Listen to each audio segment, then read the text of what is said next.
শ্বশুরবাড়িতে মেয়েদের একটা নিজস্ব ঘর থাকা বড্ড প্রয়োজন, জানো তো। আমার নেই, আমি জানি এর কষ্ট কতটা। তো হ্যালো এভরিওয়ান, কেমন আছে সবাই? আশা করি ভালো আছে, আমিও ভালো আছি। সবাইকে গুড মর্নিং। দেখো আমাদের ঘরের কাজ এতটা এগিয়েছে, আর আমরা তো লেবার মিস্ত্রি কিছুই নিইনি। তোমাদের দাদাভাই আর আমি মিলে কাজ করছি, তোমরা আগেও অনেক ভিডিওতে দেখেছো। আর দেখো তোমাদের দাদাভাই ওই যে উপরে ইট দিয়ে গাঁথা কাজ করছে, গান্ধি কাজ যেটা বলে সেটা করছে। আর আমাদের তো ঢালাই কাজ সব হয়ে গেছে, এখন শুধু চারিদিকে গেঁথে ইট দিয়ে গেঁথে তুলতে হবে। তো তোমাদের দাদাভাই গাঁথছে, আর আমি হচ্ছে ওই বালি সিমেন্ট মেখে রেখেছে, ওগুলোকে কড়া একটা করে গামলার মতন কড়াই আছে, ওর মধ্যে করে দিচ্ছি। আর যখন খুব কষ্ট হয়ে যাচ্ছে তখন বসে যাচ্ছি। তো যাই হোক, বসে বসে এখানে সেই বাচ্চাবেলার কথাগুলো মনে উঠলো। তো আমাদের ঘরের মেঝেতে যে মাটি ফেলা হয়েছে, মাটিটাকে জল দিয়েছি, দেওয়ার পরে মাটিটা খুব নরম হয়ে গেছে। নরম হয়ে গেলে বসে বসে এই ছেলেবেলার দিনগুলো যেন ফিরে আসছিল। এক তাল মাটি হাতে করে তুলে নিয়েছি, নিয়ে বসে বসে না পুতুল বানাচ্ছি। তোমাদের আগে কোনো একটা ভিডিওতে এই পুতুল বানানোটা তোমাদেরকে বলেছিলাম। তো যাই হোক, এখানটায় দেখো একটা ছেলে পুতুল আর একটা মেয়ে পুতুল বানাচ্ছে। আমি না ছোটোবেলা ভীষণ এই পুতুল খেলতাম। মাটির ছোট ছোট পুতুল বানিয়ে নিয়ে সুন্দর সুন্দর কাপড়ের টুকরো পরিয়ে আর খেলা করতাম, বিয়ে দিতাম, তারপর হচ্ছে বউ ভাত করতাম, মেয়ের বিয়ের দিনের অনুষ্ঠান করতাম। তো যাই হোক, এরকম করতাম খুব। আজকের না বসে বসে এই পুতুলগুলো বানাচ্ছিলাম, আর তোমাদের দাদার সাথে এইসব গল্পগুলো করছিলাম। তো এদিকে মাঝে মাঝে উঠে গিয়ে ওই যে ছোটো ছোটো অর্ধেক অর্ধেক ইটগুলো দিতে হচ্ছে।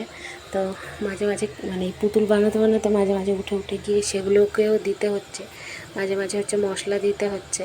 তো যাই হোক, লেবার মিস্ত্রি নিলে যে পয়সাটা দিতে হতো, সেই পয়সাটা দিয়ে ঘরটাকে আরেকটু সুন্দর করে বানিয়ে নেবো, জানো তো।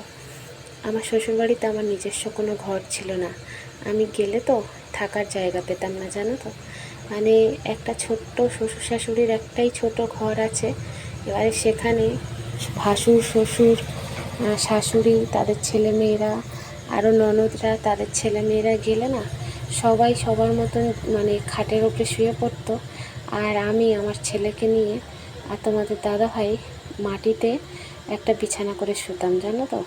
তো খুব কষ্ট হয় গেলে, জানো। তাই জন্য বললাম মেয়েদের শ্বশুরবাড়িতে একটা ঘর থাকা বড্ড দরকার।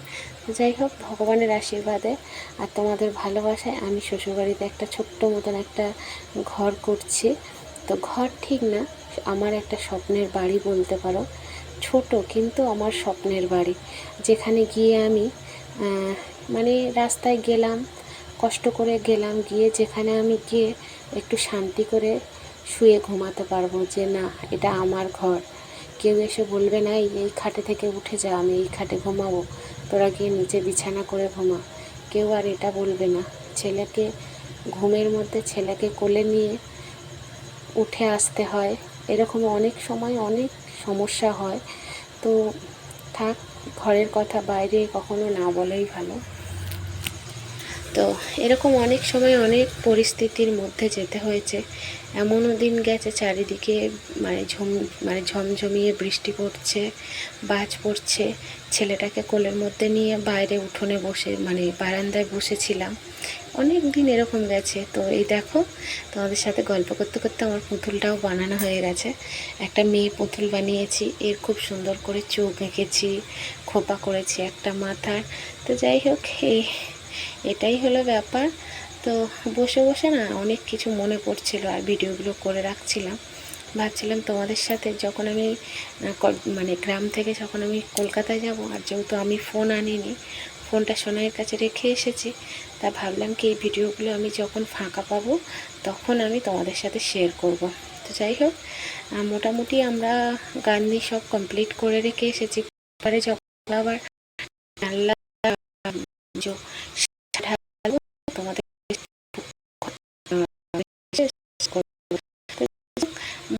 রুমটাকে ঘিরে দিয়ে এসেছি। আর ইয়ে হয়নি, ডাইনিং সিটকে এখনো পর্যন্ত সুন্দর করে ঘেরা হয়নি, মোটামুটি শুধু ঘরটা হয়েছে। আর দেখো পুতুলটাকে আমি এখানে বানিয়ে রেখে দিয়েছি, দিয়ে আর বলছি এটা আমার ছেলের বউ। মানে আমি বানিয়েছি, যেহেতু তাই বলছি এটা আমার বউ বানিয়েছে। তো তুমি ঘর মনে বসে থাকো, আমি কলকাতায় চলে গেলে তুমি আমার ঘর বসে থাকবে। তো যাই হোক, সবথেকে বড় কথা কি বলো তো, আমি যতটা কষ্ট সহ্য করেছি বা আমি যে কষ্টটা ফেস করেছি, আমার বাড়িতে আজকে না হোক 10 দিন পরে বা 10 বছর পরে যখন একটা বাইরের মেয়ে আসবে, সে কোনো কারণে আমাদের শ্বশুর বাড়িতে মানে গ্রামের বাড়িতে একটা কাজ পড়লে সে সেখানে গিয়ে মানিয়ে গুছিয়ে কি নিতে পারবে? আমি যেটা পেরেছি সে তো আর সেটা পারবে না, তাই না? এই 7-5 ভেবে অনেক কিছু ভাবনা চিন্তা করে নিয়ে এই বাড়িটা বানাচ্ছি। তো এই সত্যি কথা বলতে এই বাড়িটা বানাতে গিয়ে আমার অনেক ঝামেলা সহ্য করতে হয়েছে, অনেক কিছু কষ্ট পেতে হয়েছে। রীতিমতন আমাকে বাড়িটা বাঁধতে দেবে না বলে অনেক চেষ্টা করেছে, কিন্তু মিথ্যা কথা বলবো না, আমার শ্বশুরমশাই মারা যাওয়ার আগে আমাকে এই মানে ঘরটা করার জায়গাটা দিয়ে গেছিলো, তাই ওরা কিছু করতে পারেনি। সবাই মিলে প্রচুর চেষ্টা করেছে আমার ওই জায়গাটা না দেওয়ার, কিন্তু বাধ্যতামূলক ওই জায়গাটা যেহেতু বাবা আমাদের দিয়ে গেছে, ওদের আর কারো কিছু করার ছিল না।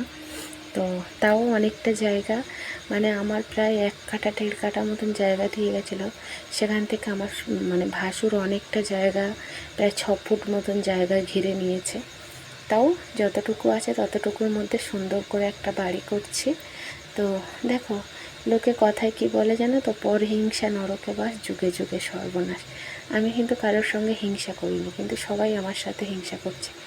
আমি ঘরটা করছি, ওরা ভেবেছিল যে আমরা করতে দেবো না, আরও রাগ করে আর করবে না ঘরটা, কিন্তু আমি করেছি জানো তো। আমার একটা জেদ ছিল যে আমি ওই বাড়িতে গিয়ে ঠিক করে ঘুমাতে পারি না, খেতে পারি না, শুতে পারি না।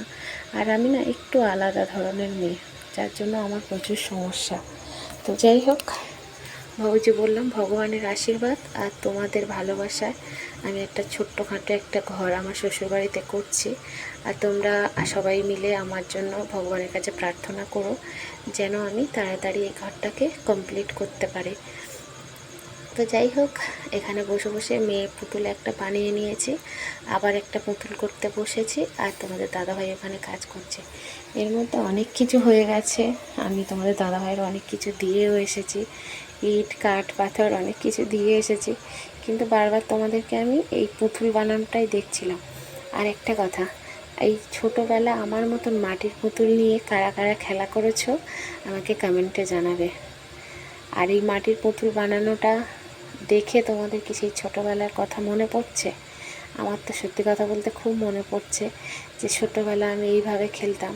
একটা কথা কি জানো তো, যদি সেই দিনগুলো ফিরে আসতো না, আবার মনে মাঝে মাঝে এটা মনে হয় যে আবারও সেই ছোটোবেলায় যেন ফিরে যাই, যেই ছোটোবেলাটায় কোনো শাসন ছিল না, কোনো বারণ ছিল না, কোনো হিংসা ছিল না, কিছুই ছিল না, শুধু ছিল খেলা, আনন্দ, বন্ধুদের সঙ্গে স্কুল, এই সব ছিল। এগুলোই ভালো ছিল জানো তো। বড় হওয়ার পরে বিয়ে হয়ে শ্বশুরবাড়িতে এসে তুমি ভালো হলে কি হবে, তোমার অপোজিট মানুষগুলো ভালো নয়। যাদের কাছে তুমি হাজার ভালো হলেও তাদের কাছে তুমি ভালো হতে পারবে না। তো সবাই ভালো থেকো, সুস্থ থেকো, টাটা।